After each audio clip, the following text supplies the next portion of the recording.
हम लोग अपने माथे पर देश का दलित समाज पैखाना उठाता है, उसमें ले जाए आरक्षण। हम लोग तो दरिया दिल है, उसमें 10 के बदले 20% दे देंगे आरक्षण। हम लोग सीवर की सफाई करते हैं, गटर साफ करते हैं, उसमें ले जाए आरक्षण। हम लोग मूंछ रखते हैं तो पिटाई की जाती है हमारी, उस पिटाई में भी आरक्षण ले जाएं।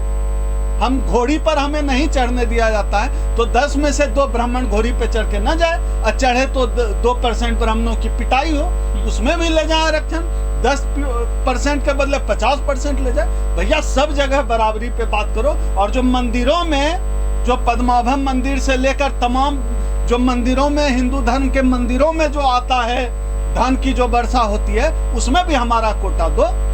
तो सब जगह आरक्षण मतलब बराबरी का हिस्सा, जिसकी जितनी आबादी है उस हिसाब से परसेंटेज दो। सीधी सी छोटी सी बात है। आप सोचिए एक सवर्ण जज, 5 सवर्ण जज मिलके सवर्ण आरक्षण पर डिसीजन दे रहे हैं, इससे बड़ा दुर्भाग्य क्या होगा। और उस जजमेंट को हम कैसे एक्सेप्ट करें? हम उस जजमेंट को नहीं मानते, ये बेईमानी वाला जजमेंट है। हमारा मानना है कि जो कोर्ट है उसने अपना जातिवादी अप्रोच जाहिर किया, जातिवादी रुख दिखाया। कोर्ट मतलब कोर्ट कोई बिल्डिंग थोड़ा ही है, कोर्ट में जो बैठे हुए जज हैं जनेऊधारी जज हैं। तो ये न्यायपालिका का फैसला नहीं है, यह जनेऊ पालिका का फैसला है। EWS आरक्षण पूरी तरह से फ्रॉड है, फेक है और संवैधानिक है। बिल्कुल। ये पहला जो है, ये आप बताइए, दवा जो है बीमार आदमी के लिए होता है, एक स्वस्थ आदमी के लिए। इस समाज में बीमार को नहीं, इस देश का SC ST OBC समाज बीमार है, उसके स्वास्थ्य के लिए आरक्षण है ना। आरक्षण कोई आर्थिक सुधार का कार्यक्रम है क्या? आर्थिक सुधार चाहिए तो जाइए मनरेगा की लाइन में लग जाइए। उस तरह के और ढेर सारे आर्थिक सुधार के कार्यक्रम हैं, उन आर्थिक सुधार के कार्यक्रमों का लाभ लीजिए। या आरक्षण को कब आपने आर्थिक सुधार का कार्यक्रम बना लिया? यह आर्थिक सुधार का कार्यक्रम है ही नहीं। समाज का वो तबका जो अलग अलग तरीके से सामाजिक रूप से और सांस्कृतिक रूप से, शैक्षणिक रूप से जो पिछड़ा रह गया, समाज की मुख्य धारा में जातिवादी रवैया के चलते, मनुवादी व्यवस्था के चलते, समाज के मनुवादी सोच के कारण जो मुख्य धारा से पीछे रह गया, वो समाज को मुख्य धारा में लाने के लिए आरक्षण की व्यवस्था संविधान में की गई। लेकिन पिछले 8 साल में इस देश में मनुवादी सरकार है, दलित विरोधी सरकार है, SC ST OBC के खिलाफ काम करने वाली सरकार है। इस वजह से यह फैसला आया है जो पूरी तरह से फेक है। EWS आरक्षण हम इसको नहीं मानते।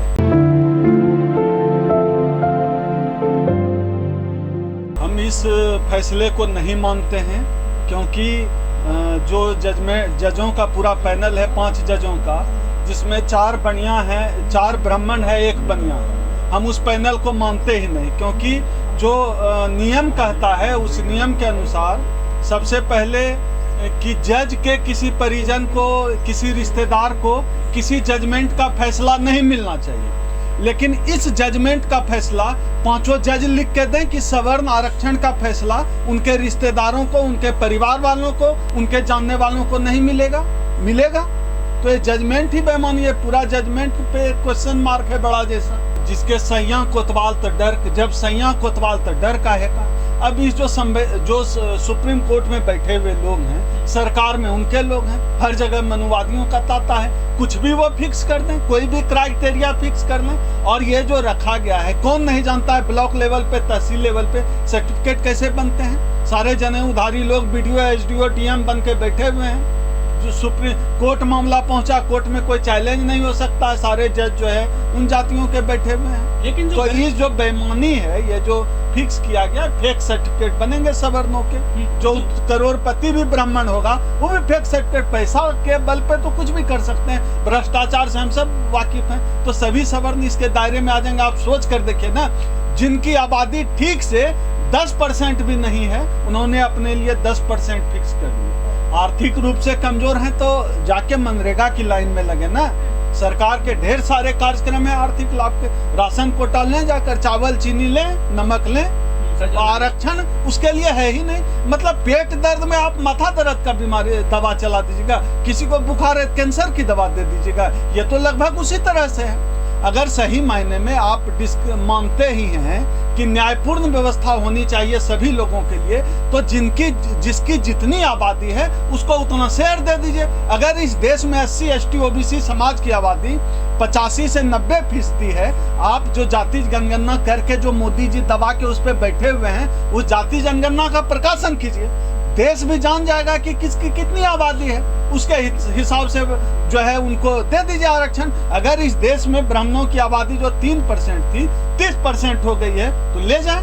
और आरक्षण यहाँ का, हम तो सब जगह आरक्षण देने के लिए तैयार हैं। तो कॉलेजियम से बने हुए जज हैं, इनको पता नहीं है कि जिस 10 साल के आरक्षण की बात कर रहे हैं वो राजनीतिक आरक्षण की बात थी।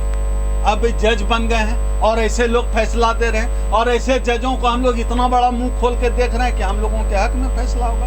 भाई वहाँ SC ST OBC का जज नहीं है, हमें जज चाहिए। हमारी मांग क्या है? हमें वाइस चांसलर चाहिए, हमें जज चाहिए, हमें CO चाहिए, हमें TV में एंकर चाहिए, हमें संपादक चाहिए, हमारे प्रोफेसर होने चाहिए, लेक्चरर होने चाहिए, सेक्रेटरी होने चाहिए, संयुक्त सचिव होने चाहिए जो देश चलाते हैं। हमारी वो मांग है, हमें वो चाहिए। देखिए क्या है, अब कोर्ट का क्या है, इस देश की जो ब्राह्मण पालिका है, जनेऊ पालिका है, जिसको लोग न्याय पालिका के नाम से जानते हैं, वो कानून को ताखे पर रखकर मनुस्मृति के हिसाब से देश चला रहा है। जब OBC का कोटा बढ़ाने की बात होती थी, तब जो है इंदिरा साहनी जजमेंट का हवाला देकर कहा सीलिंग कर दी गई 50% पे, और जब सवर्णों को आरक्षण देना हुआ तो ये जो है तोड़ दिया गया। इन्हीं सब चीजों के खिलाफ ये सब जो डिस्क्रिमिनेशन चल रहा है, हम लोगों ने अपील की है कि पूरे देश के लोग 28 नवंबर 2022 को दिल्ली के रामलीला मैदान पहुंचे।